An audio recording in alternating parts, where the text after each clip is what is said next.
El número estuvo en mi pantalla durante mucho tiempo antes de que me permitiera creerlo. 10.500.000 dólares. Había refrescado la página 3 veces. Me temblaban tanto las manos que derramé mi taza de café sobre el escritorio, y solo vi cómo caía en cámara lenta. Vi cómo se estrellaba contra el piso de madera. Y no me moví para recogerlo. Solo me quedé ahí sentada, mirando ese número, y por primera vez en 11 años, empecé a llorar. No porque estuviera triste, sino porque ya había terminado. Terminé con los días de 18 horas. Terminé con las cenas de ramen mientras mi flota logística recorría rutas que yo estaba demasiado agotada para supervisar. Terminé con ser la invisible, la hija que trabajaba mientras todos los demás vivían. Me llamo Elena. Tenía 34 años y acababa de vender mi empresa por más dinero del que toda mi familia había visto junta en toda su vida. Y lo primero que quise hacer fue llamar a mi mamá y a mi hermana para decirles que ya éramos libres.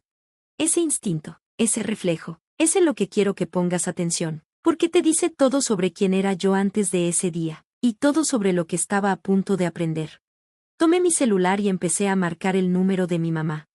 Fue entonces cuando Julian se sentó a mi lado. Mi esposo no se veía como yo esperaba que se viera. Yo esperaba emoción, tal vez incluso la misma incredulidad que yo sentía. En cambio, su cara estaba completamente quieta, tranquila de una manera que parecía deliberada, como la de un hombre que ya había pensado en algo que yo todavía no alcanzaba a entender. Puso la mano sobre mi celular, con suavidad, y me miró durante un largo momento antes de hablar. Llámales, dijo, pero diles que la empresa desapareció. Diles que el dinero está congelado en una demanda de patentes y que estás en bancarrota. Diles que no te queda ni un centavo. Lo miré fijamente. Pensé que estaba bromeando. La sonrisa que yo estaba esperando nunca apareció. Confía en mí, dijo. Una sola conversación. Eso es todo lo que te pido. Deja que la verdad salga antes de que entregues algo. Yo llevaba 6 años con Julian. En 6 años, nunca una sola vez me había dado un mal consejo. Él fue quien creyó en mi idea de logística antes de que siquiera tuviera nombre. Él fue quien se sentó frente a mí en una cabina de restaurante a medianoche, dibujando mapas de rutas en servilletas cuando yo tenía exactamente $400 en mi cuenta de cheques. Se había ganado cada gota de la confianza que yo estaba sosteniendo en ese momento. Así que presioné el botón del altavoz con un dedo tembloroso, y les dije a mi mamá y a mi hermana que lo había perdido todo.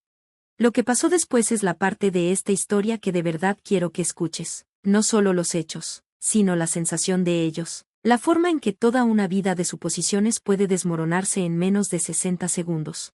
Mi madre, Yvonne, no preguntó si yo estaba bien, no dijo, vente a casa, hija, no dijo, lo vamos a resolver juntas, no dijo nada de lo que una madre se supone que debe decir cuando su hija la llama en crisis. Después de un silencio que duró exactamente lo suficiente para confirmar mis peores temores, preguntó si mi nombre seguía en la escritura de la cabaña familiar. Necesito saber, dijo, cambiando ya su voz de cálida a empresarial, si el banco puede irse contra nuestra propiedad por tus errores. Esa fue su palabra, errores. Una década de mi vida comprimida en una palabra que sonaba como algo que haces cuando se te olvida el uno en un examen de matemáticas. Antes de que pudiera responder, mi celular vibró. Un mensaje de mi hermana, Siena. Ni pienses en pedir quedarte aquí. Mi novio no se presta para casos de caridad. Lo leí 2 veces. Puse el teléfono boca abajo sobre el escritorio. Y por primera vez entendí exactamente por qué Julian me había pedido que hiciera esa llamada. Durante los siguientes 3 días, dejé de ser hija y empecé a ser investigadora. Revisé de nuevo mis registros bancarios, no para contar lo que tenía, sino para entender lo que había dado. El rastro en papel era paciente y condenatorio. $60.000 para la boda de Siena, un evento en un destino turístico, con pastel de 5 pisos y un vestido hecho a la medida que me había enseñado en Pinterest con una nota que decía, este es el indicado. Elena, este es mi sueño. El matrimonio duró 6 meses, la deuda se quedó conmigo por 3 años. $15.000 para el techo de mi mamá, lo transferí un martes. El sábado siguiente, Julian encontró fotos en sus redes sociales. Yvonne, en la cubierta de un crucero de lujo en algún lugar del Mediterráneo, con una copa de champán en la mano, mientras el sol de la tarde volvía dorada el agua detrás de ella. Nunca había arreglado el techo. Yo había financiado unas vacaciones que ella nunca mencionó haber tomado. Y luego estaban los montos más pequeños, los pagos del seguro del coche, los rescates de servicios, Los no más hasta el próximo mes, que nunca tenían un próximo mes. Había estado administrando un sistema privado de asistencia para mi familia durante una década, y lo había llamado amor. Lo que estaba empezando a entender era que ellos nunca le habían llamado así. Para ellos, yo era infraestructura, era un recurso con rostro familiar, y en el momento en que les dije que ese recurso se había secado, no lloraron por una hija ni por una hermana, empezaron a buscar el suministro de respaldo. El día 3. Manejé a la casa de mi mamá usando una sudadera universitaria deslavada y unos jeans que había sacado de un contenedor de donaciones. Necesitaba verlo con mis propios ojos, lo que quedara de la familia que me había pasado toda la vida intentando merecer. La entrada me dijo algo antes de que siquiera llegara a la puerta. El coche de Siena, el que yo había ayudado con el enganche inicial, estaba estacionado de lado como si ella ya viviera ahí. Un camión de mudanza estaba descargando un juego de bistro de mármol para el patio trasero. Adentro, la cocina olía a filete caro y mantequilla con ajo. Siena estaba sentada en la mesa usando el abrigo de cashmere de $4,000 que yo le había regalado en Navidad. Me miró de la forma en que miras a alguien a quien ya decidiste que no vale la pena tratar con amabilidad. Empujó un plato con costras de pan seco hacia mí y me dijo que podía comer las sobras, porque, y quiero que recuerdes esta frase, pasar hambre es parte de la estética de la bancarrota. Me senté, puse cara de derrotada. Interpreté cada nota del papel que Julian y yo habíamos ensayado, y luego dejé mi iPad sobre la barra, boca arriba, con un documento brillando en la pantalla que decía recuperación en el extranjero, confidencial. Dije que necesitaba ir al baño a arreglarme, salí del cuarto y, desde el pasillo, por la rendija de la puerta, observé. Ni siquiera esperaron a oír el clic de la puerta del baño cerrándose. Yvonne y Siena se movieron hacia el iPad como se mueve la gente hacia algo que ya decidió que les pertenece. Sus caras no estaban preocupadas, ni siquiera estaban pensando en mí. Tenían en los ojos esa luz específica, depredadora, que solo aparece cuando alguien cree que encontró un atajo al dinero que siente que merece. Fotografiaron cada página del documento con sus teléfonos, susurrando rápido y con dureza, calculando ya su parte. Creyeron que habían encontrado mi secreto. Creyeron que yo les estaba escondiendo dinero y que ahora tenían la prueba que necesitaban para quitármelo. No sabían que cada toque en esa pantalla se estaba grabando en un dispositivo de sincronización en nuestra oficina en casa, donde Julian estaba sentado en silencio, viéndolas entregarnos todo lo que necesitábamos. Lo que Julian vio en esa pantalla sincronizada la mañana siguiente cambió por completo la naturaleza de todo. Siena no solo estaba revisando archivos, había entrado al sitio web del IRS y escrito una frase muy específica en la barra de búsqueda, IRS Whistleblower Reward Form 211. Déjame explicarte lo que eso significa para quien no esté familiarizado. El IRS tiene un programa que recompensa a las personas que denuncian fraude fiscal. Si el gobierno recupera fondos gracias a esa denuncia, el informante puede recibir hasta el 30% de lo recuperado. Siena había hecho las cuentas. Si podía convencer al IRS de que el archivo de recuperación en el extranjero representaba ingresos ocultos y no declarados, $10 millones, en su cabeza, su parte podía ser de más de 3 millones. Estaba lista para presentar un reporte federal. Estaba lista para meterme en una celda si eso significaba quedarse con su abrigo y sus cenas de filete. Julian no se enojó, solo tomó su teléfono y llamó a un hombre llamado el señor Vance, un consultor financiero de alto nivel que se especializaba, como dijo Julian, en activos tóxicos. Lo que Vance encontró cuando investigó la historia de nuestra familia fue algo en lo que ni Yvonne ni Siena habían pensado en años. Mi madre había abierto una empresa fantasma más de una década atrás para un negocio de catering que nunca arrancó. La entidad había permanecido inactiva desde entonces, pero no estaba limpia. Estaba cargando con $2 millones en préstamos estatales impagos y una década completa de gravámenes por impuestos sobre la propiedad acumulados. La empresa era un pozo financiero sin fondo, y tenía el nombre de mi madre en la puerta. Vance se comunicó con Yvonne, haciéndose pasar por un investigador neutral. Le dijo que, para calificar al premio de informante, necesitaba demostrar formalmente que ella era la directora activa de las entidades comerciales asociadas con las cuentas offshore de Elena. El premio, insinuó, era sustancial, capaz de cambiarle la vida. Mi madre, Yvonne, una mujer que había pasado 30 años sobreviviendo con la creencia de que la firma correcta podía abrir la puerta correcta, agarró una pluma sin leer una sola palabra de la letra pequeña. Firmó una declaración jurada legal bajo pena de perjurio, confirmándose a sí misma como la directora activa y única funcionaria de control de una empresa ahogada en $2,100,000 de deuda.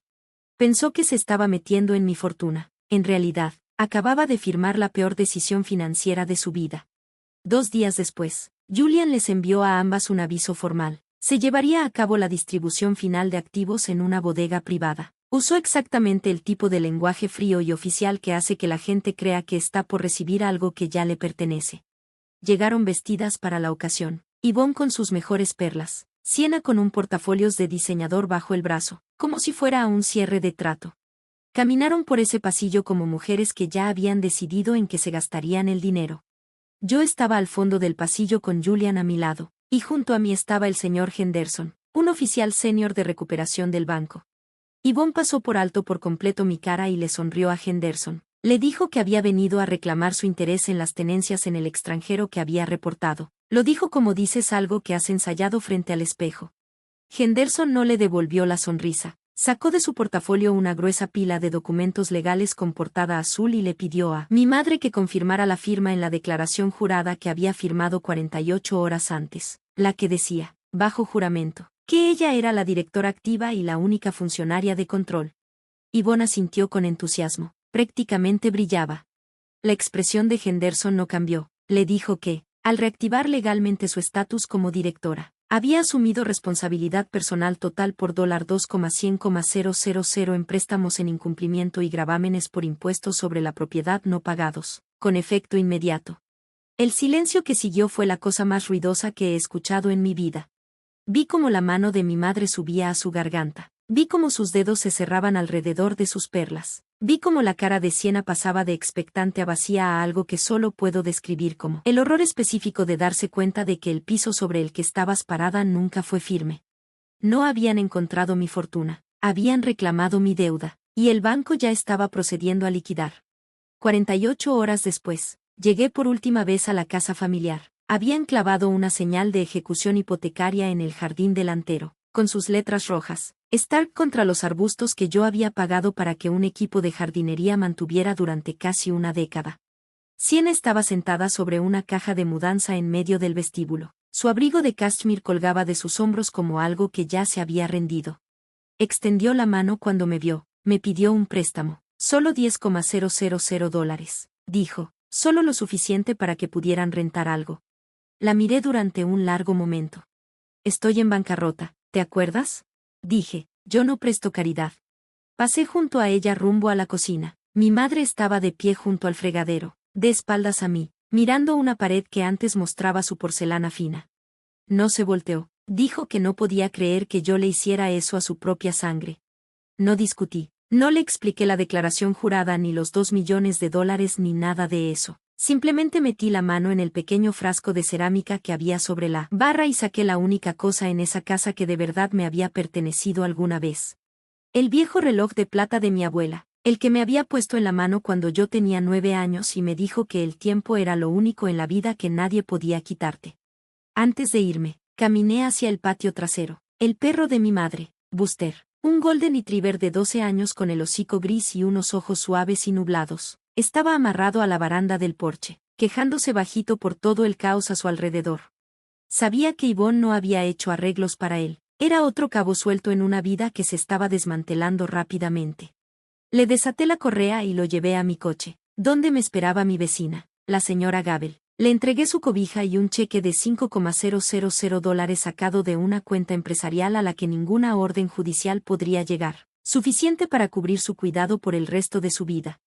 Luego me subí al asiento del conductor, ajusté el espejo y me fui.